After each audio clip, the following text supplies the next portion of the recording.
we go. There's our guest. There we go. Welcome to the show, officially, Mastering Co-Selling, the guide for partner account managers. That was a little scary. That's the first time that's ever happened on a LinkedIn Live. So I'm so glad you're here now with us. So my name is Teresa Carrigal. I'm the founder and CEO of Achieve Unite. And I love these three guests. So I'm excited for them to introduce themselves. So let's see. Over to my left is Chris Cleary. I think that is a duck behind you, but please introduce yourself, Chris. Hi, Chris. I'm Chris Cleary. That is an ostrich. An ostrich. It's an ostrich. Pleasure to be here, Teresa, and to both Mark and John and everyone that's tuned in. I currently run sales and business development for Market Source and Allegiance Group company. Background, been in the channel my entire career. Love the topic of co-selling. Love everybody on this call. Looking forward to a great discussion. Great. And if you know Chris Cleary, Serious Decisions, we just remembered was your old stomping ground for many years. Years in Forrester. Yep. Yes, exactly. All right. And Mark Monday is broadcasting from Saugatuck, Michigan today. Yes. So, Mark.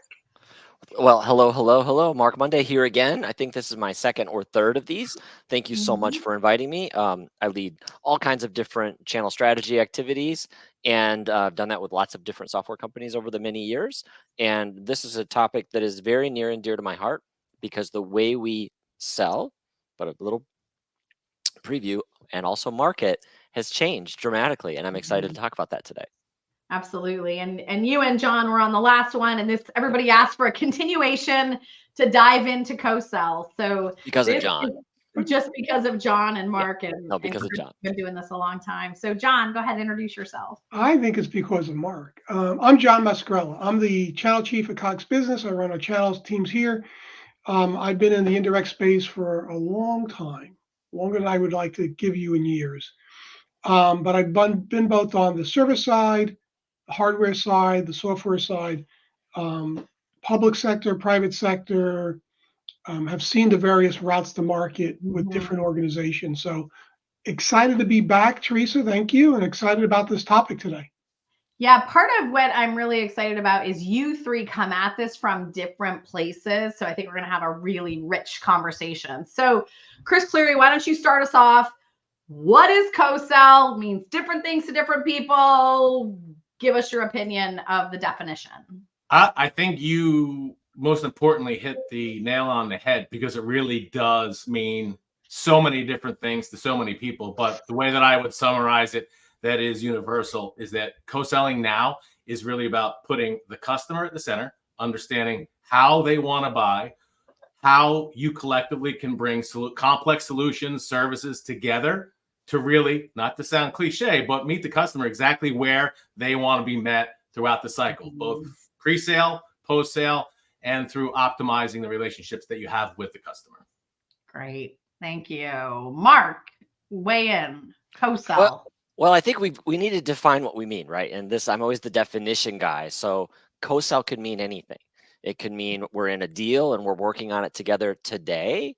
It can mean we're doing a marketing campaign where we're driving MQLs and that's a shared value prop.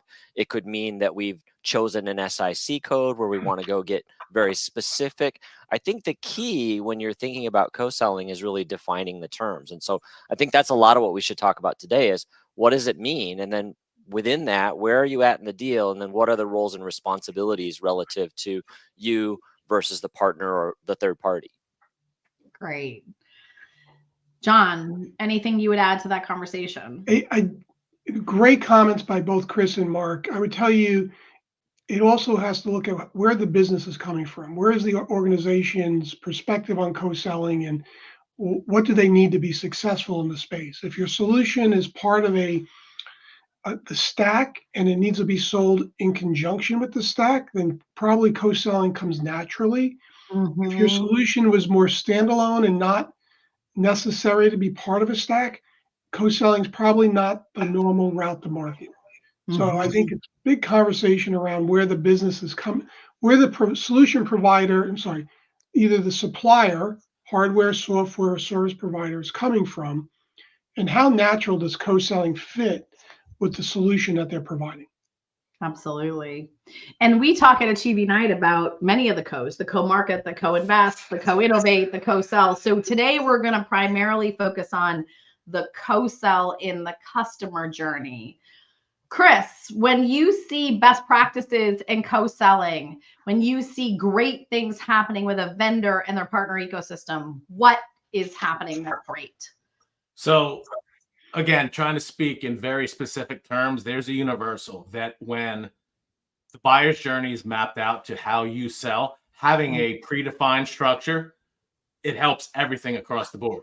Because if you sort of do it after the fact or you fall into it, number one, the customer's experience is they're going to feel it. But most importantly, if you understand the strength of your partnerships and collaboration, then you really know how those strengths, the 1 + 1 = 10, you understand what that environment looks like, and you can map that and can become seamless to the customer. That's great. That's a great example. And go ahead, John. No, I Co-sell. think Chris is spot on. I think in the federal space, co-selling comes more naturally because of the contract requirements that we see all the time. Who has the contract with the Navy or a civilian agency that can sell into there? And then suppliers are looking to co-sell with that entity. So depending on the vertical, it becomes very natural in a co-sell motion. And then documenting or outlining the obligations between the parties becomes critical. So everybody needs to know their role in the discussion. That's great. What would you add to I would best amplify that. I mean, I was just writing down, I mean, sort of you want to be clear on what the roles and responsibilities are. Lead, follow, support. Yes. Who owns the front end of the engagement? Who's going to schedule the meetings? Who leads the demo? Who manages the follow-up? When we're within that, what are the obligations of the two parties? What's the SLA? And then importantly, in advance of the deal, what are the economics? Because as Chris pointed out, if you wait to figure it out at the end, the customer is going to be in the middle of it and both parties are going to be unhappy. But if you do it in advance, where all of those responsibilities are clear and the economics are clear, then everyone knows what the goal is. Right. And so it's like you need to make sure, almost like on a sports team, oh, you're playing that position, great. Right. You're playing that position, great. Okay, that's clear to me. If it's not, it can look a little bit like little kids soccer, if you've ever seen that before, where they just follow the ball around.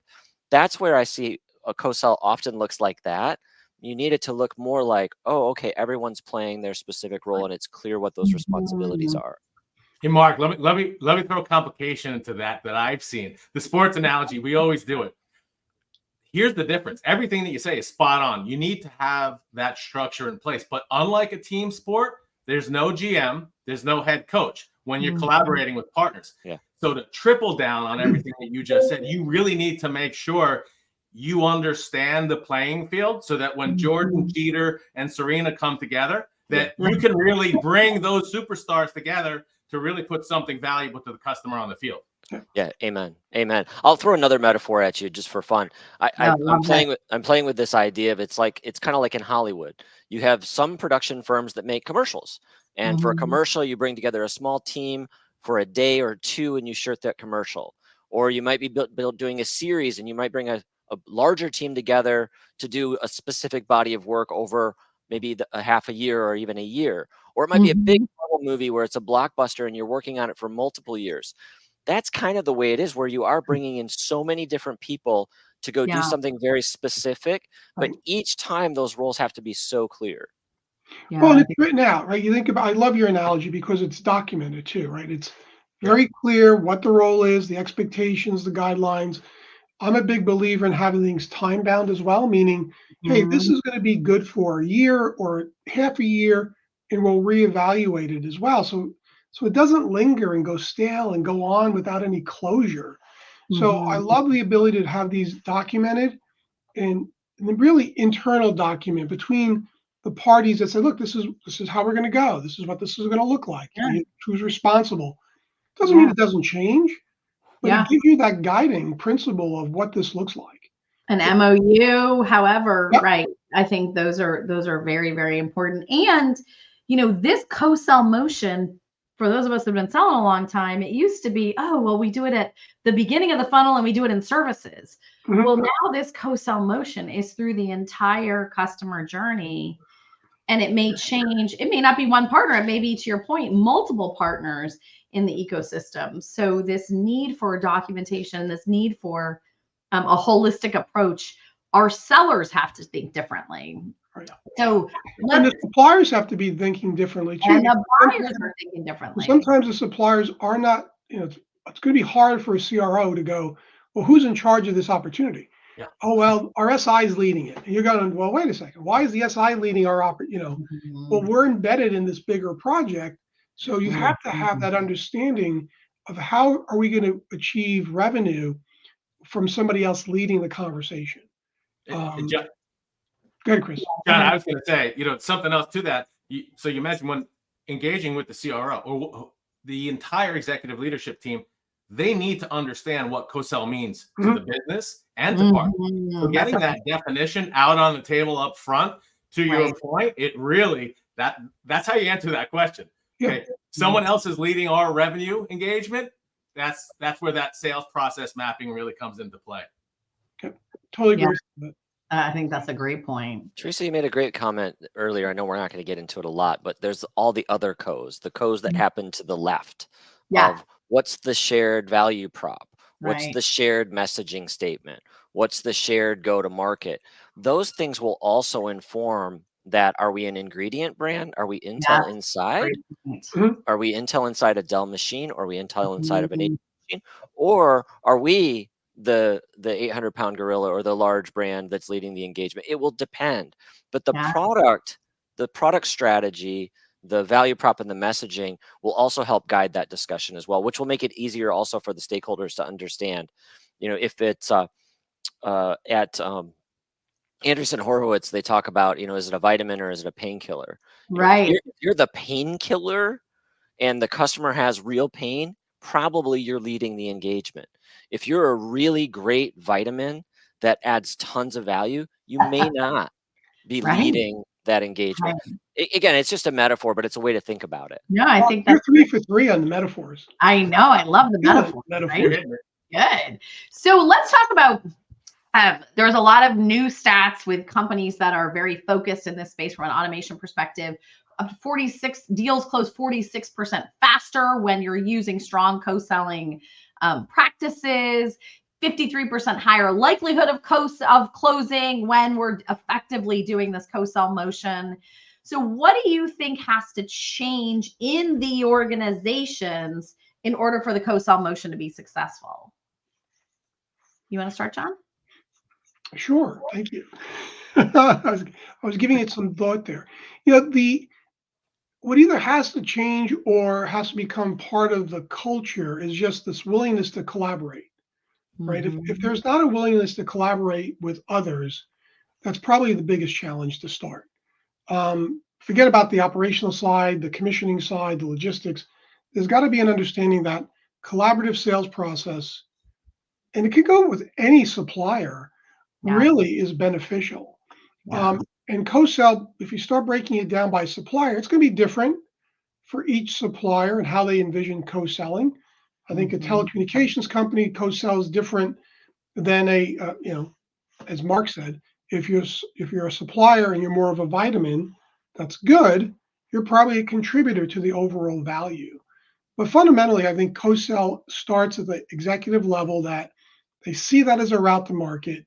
They agree that their solution is part of could be part of a holistic application or platform for a customer, and they're willing to collaborate with others. That's great. What do you think, Chris? Because you see a lot of companies that are in the space in your role. We do. I mean, it is 10 years ago, however many years ago you want to put a number on this, when collaboration and the new, no more competition, it's collaboration, all those things that we've been talking about. To John's point about how the impact from the top down resonates throughout the business and ultimately back to the customer.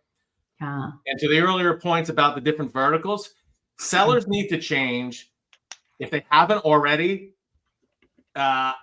that might be questionable right there, because whether you're in manufacturing and you're a laggard on the adoption of technology collaboration tools that are out there to make this entire process a lot easier, or if you're bleeding edge tech where this is sort of in your DNA going to market with others across the board, I think that the time to change was some time ago. But now to the point of this session is how to get better at it. And what are some of the pitfalls and some of the things that we're seeing? So I agree across the board. This is something that is table stakes, and everyone needs to improve upon it. It is. And some companies, as an outsider working with so many of these different companies, some companies have high collaboration, high co-sell motion cultures. Some don't, and this is a big shift. And so it's just not going to be optional anymore, and the premise of our book is that it's becoming a mandate for every company in the world to be able to learn how to do this well. Well, this is a little bit of an ad for you, Teresa, but I mean, honestly, it does start with trust. Trust is kind of the key to that point Chris was making. If that seller's not open and willing in that moment to participate in that deal and doesn't understand the value prop and the value exchange, and they don't trust someone else being in their deal, then that falls apart. And that goes back to core account planning and alignment and the work that you're doing around PQI. That's really critical. And then John pointed out just some very fundamental pitfalls, which are, can you track it in your CRM?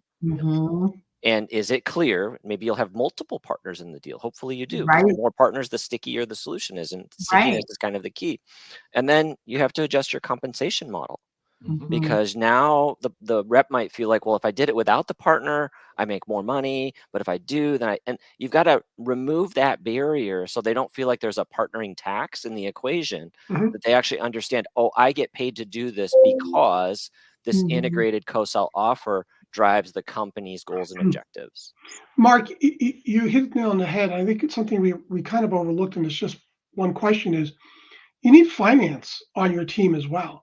You need to be partnering with finance to show the IRR model and why it's important to co-sell and how the margins are being either improved or not improved, but have finance as part of your team as you're going through this conversation to either gain traction with more co-selling or continue to show the value with co-selling. A lot of times we all focus on our own little world of, well, if I get the revenue, the rest of it's good. Yeah.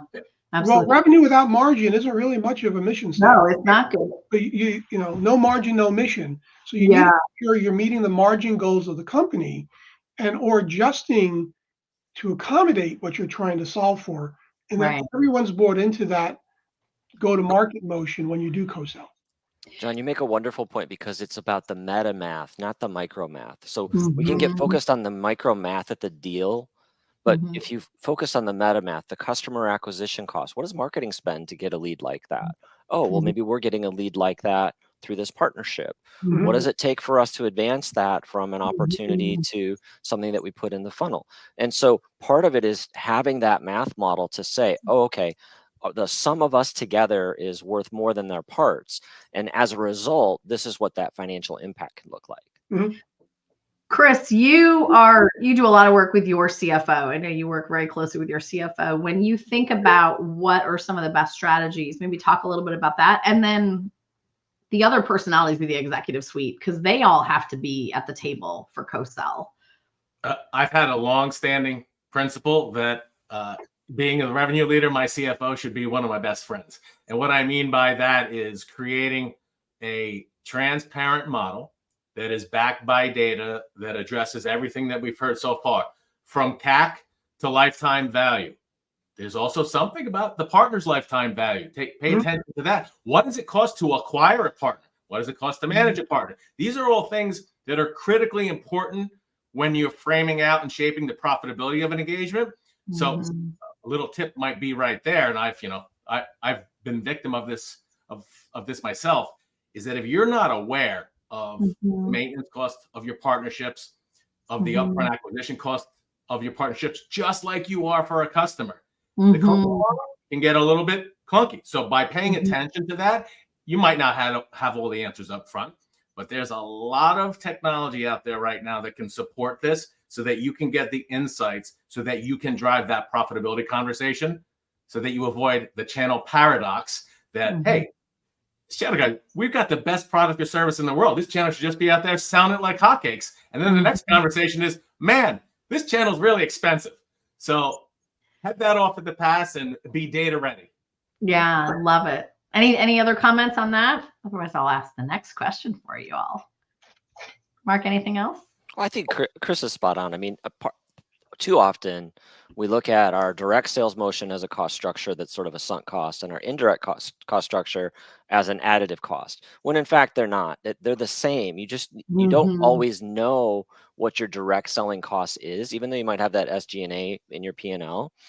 When you don't actually split it out, like, oh, this, I have to pay for this particular tool, and I have to pay for this particular tool, and here's the other pieces. And so, to Chris's point, if you sit with the CFO and you just kind of talk about the basics of cost to serve, customer acquisition cost, lifetime value, and here's what that looks like in aggregate, then you can have a more robust conversation, because too often you'll hear, oh, well, I have to give them, the partner, that much margin. Well, you're not giving it to them, you're paying them to do it. And it's an advantage for you, and that gives you reach, scale, value, all the things associated with being in a partnership. Agreed. And sharing those win stories as well, internally, externally, where you can, right, where you make it anonymous so the customer's name's protected. But sharing the win stories become very important, because if people see that, number one, you can be successful. Number two, it's being recognized by the leadership. You'll start to see more, you'll start the flywheel motion of people wanting to have those conversations and looking for opportunities like that they can pursue. Well, in the days of vendors publishing customer success stories without partners included, when they played roles, should be gone, So let's dive into the skills, because there is a big skill shift that has to happen. And let's talk about it in the partner managers, the partners that are doing development of the partners, that motion. And then let's talk about it. Could be partner sellers, call it direct sellers, whatever your word is, the sellers that are calling on the customers. What are the skills that we have to have in each of these roles? Who wants to start? Chris, you want to start? Yeah, I'll start from just many years of these observed behaviors. You need the indirect sales person, a modern indirect channel player right now. There's more acumen required than any direct seller that I have seen. That might be a controversial statement, but I really believe to be an effective seller in direct channels, you've got to know about your partner's business. You need to know about the entire co-sell motion, everybody, all the players involved. You need to understand financials. You need to understand your go-to-market, your routes to market, and most importantly, the customer's journey. So taking all that together, I think that having the ability to step outside of your own window and look at it collectively from a different viewpoint, that has to happen first and foremost. Because if you have a myopic, self-centered view of only what's in it for you, this does not work. Co-selling is not for you. I think that's a start. Yeah, that's a great point. John, skills required. Yeah, a couple of things I was writing down as you're asking the question. We talk about this collaborative nature. So you think about matrix management, being able to communicate the vision, the value, somebody who's able to manage the relationship too, and the opportunity to keep it moving. Those are all skills that are going to be required, not just on the indirect side, but on the direct seller business development side, that they have to be willing to collaborate and work within a matrix that is really outside of your organization. Forget it. We always talk about managing the matrix within a company, but now you're managing the matrix outside of the company, both inside and outside the company. That gets everybody on board with pursuing the opportunity long term. So it's a continued evolution of that channel leader role. And potentially maybe it's a different role altogether, where somebody's responsible for co-sell motion and managing those relationships, which could be a little bit more elaborate than what we're used to. I think so, 100%. We got a question from James, Mark. James wants to know, how do you reduce friction and improve the behaviors because, by the way, leaning into conflict is a much more important skill than ever before. And how do you manage the personalities? Well, two things. How do you manage personalities? You can only control the actions of yourself, right? You can't control the actions of other adults. But one thing that I have discovered, and I was going to say during the conversation earlier, is you don't have to go be a professional PMO. You don't need to go get your professional project management certification. But understanding the core elements of what's a good Gantt chart, what's a good roles and responsibilities view, what are the gates in the overall engagement. You could just do it on a piece of paper, but writing it down. Something very, very magical happens when you write down, even if it's just a T chart. You do this, I do this. If it breaks, here's how we solve it. You do this, I do this. If it breaks, here's how we solve it. You do this, I do this, and here's what the metric looks like. That I often find, more often than not, when you're getting into a lot of conflict, it's because it's not clear. Not because the person's a jerk, not because they're difficult. It's because it's not clear. And because it's not clear, their expectation is different than your expectation.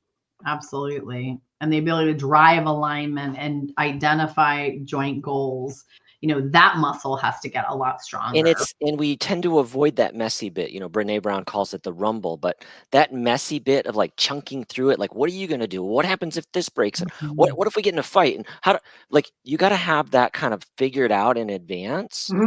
To go back to a sports metaphor, what are the rules of the game? 100%. And if we're clear with the rules of the game, okay, those are the boundaries. Great. There's the goalpost. Okay, great. We're playing in this field. I have the ball now. You're defending. Okay, now I understand all of the responsibilities. What I discover more often than not when there's conflict is none of those things have been predetermined. I have an expectation, and the opposite seller has a different expectation, and now we're broken. Yeah, agree. That's a great exercise to go through. Chris, you hire a lot of sort of newer folks and younger generation into your organization to work with vendors. What do you see as some of the best skills that they have? To answer the first question, we have all generations that we bring in. I love it. So that is a challenge in itself. So communication. Newer to career sellers that are a year or two out of school, partnering, collaboration, the modern digital buying cycle, it really is in their DNA. They don't know anything. Right. Old guys like me, we've had to learn. We've had to come up to speed on this. So that skill of understanding, depending upon where you are, both in your career's journey, in your own personal acumen, being able to develop and understand what the partnership means, the value of the partnership is critically important. Love it. Anything, John, you would add to that? No, going back to James's question around how do you help reduce the conflict or the rub? I think a lot of it happens before it happens. Meaning to Mark's point, what do things look like? How things should go, right? What does good look like before you even try? And then having a plan of action in case something goes off base.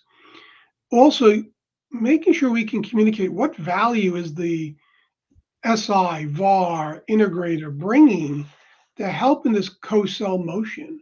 Because most times people go, well, I've had a 15-year relationship with this customer and they buy everything from us.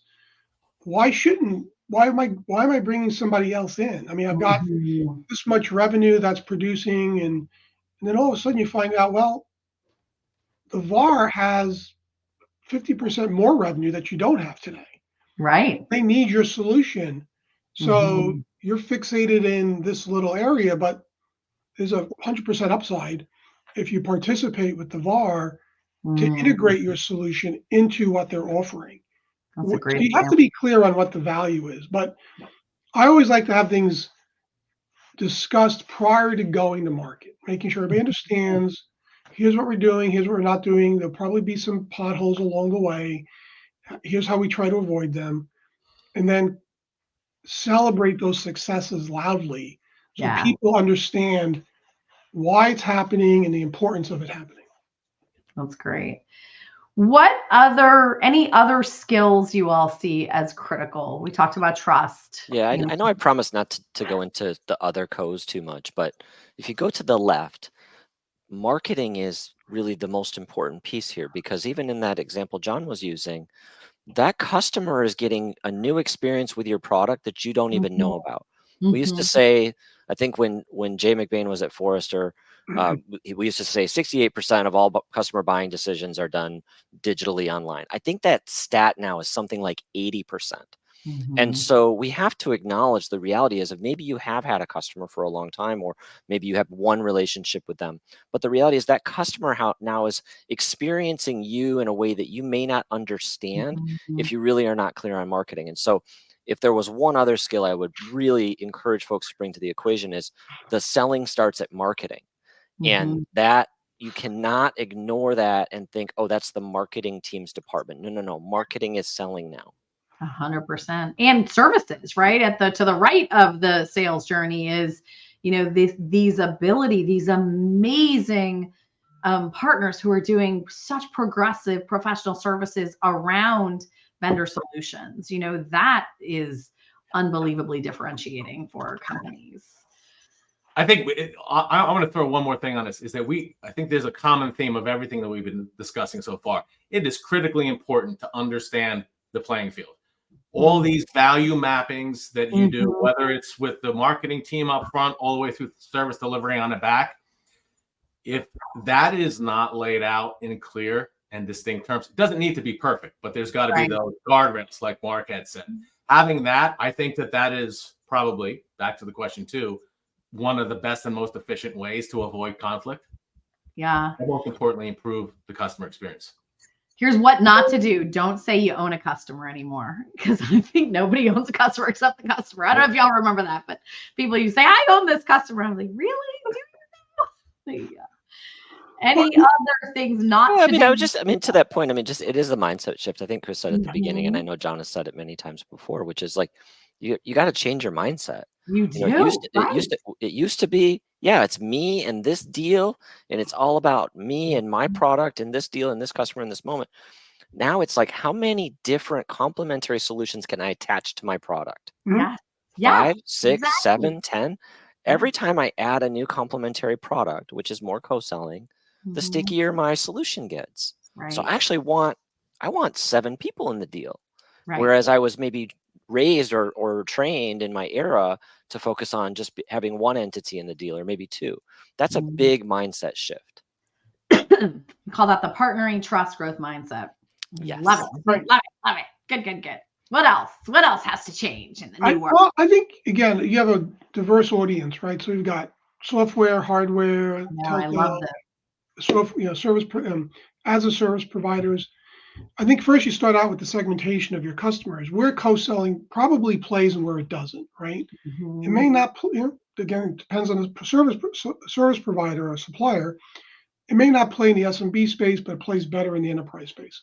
So know where your company should be focusing on co-selling.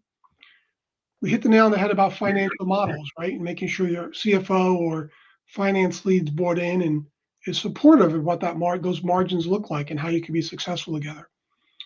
And then really celebrating the opportunities as you win them.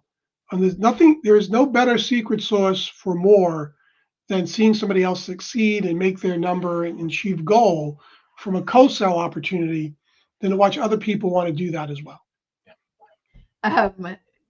Chris, Ron Rohner, right? And Ron Rohner used to say there are poster children, and the other side of that is there's public hangings, and those are also as effective. So when people are not doing the right thing, the company is serious about the co-sell motion, and they might not have a job. It can be that severe, but in cultures where you're really trying to drive change, the whole company has to get behind this, right? And everybody has to participate.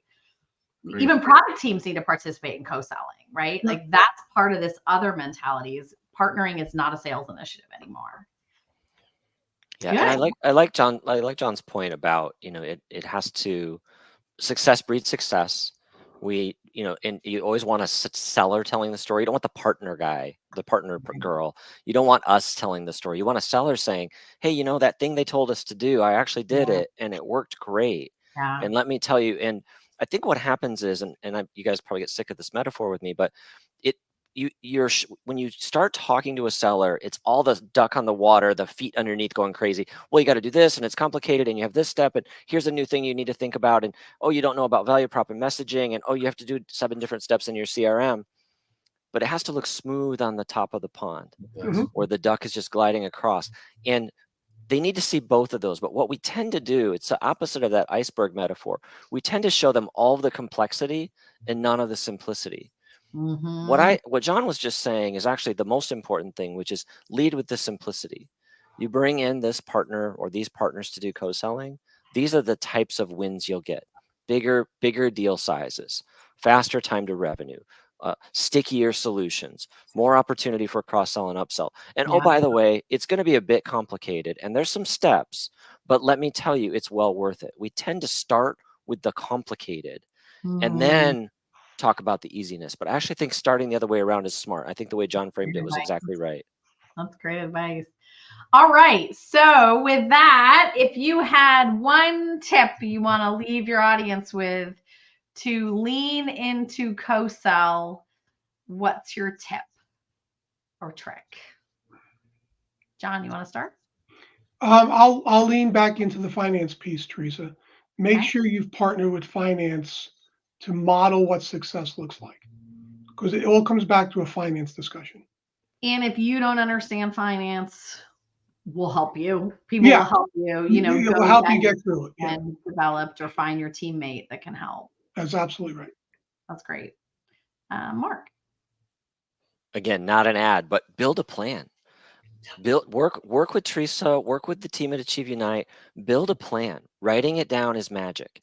And when you write it down, it becomes clear. And even that doesn't have to be the first draft. It shouldn't be the first draft, but maybe by the 5th draft, you'll be like, yep, that's pretty robust. We've tested it a few different ways. We've taken most of the corner cases out. Let's go take this out and for a test drive, but write it down. Really focus on building out that shared value prop and shared business plan. Yeah.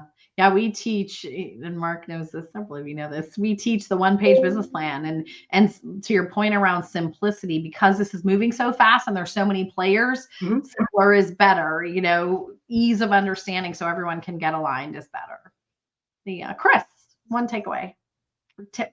With simplicity in mind, I know I've said it before, everything needs to start with the customer at the center. It really does. That is as strong of a tip that I can say. You can reverse engineer everything. If you understand the outcomes that you're looking to deliver for your customers with the time and resources that you have allocated to achieving that goal and the metrics and the success criteria to back it up, everything else will follow from that. It is a fail-safe methodology. Teresa, the plan on the page, what's always at the center? It's always the customer. Things fall in line. It's so true because we'll teach and people are always thinking about themselves, their business, then their partner's business, and then the customer. And we want you to invert it and start there and then work back into your organization. And to your point, that's a mindset shift because that isn't what we've always done so. Good. All right. Well, thank you all. This will be available to participate. You can play it and show your friends and play it afterwards because these guys are so entertaining. So hopefully you'll use this as tips and tricks. And you guys did a great job today. Thank you so much. Thank you, Teresa. Thank you, Teresa. I always learn so much from these. Thank you very much. I know. They're fun. I love them. Thank you. Bye, all. Have a great day. Thank you.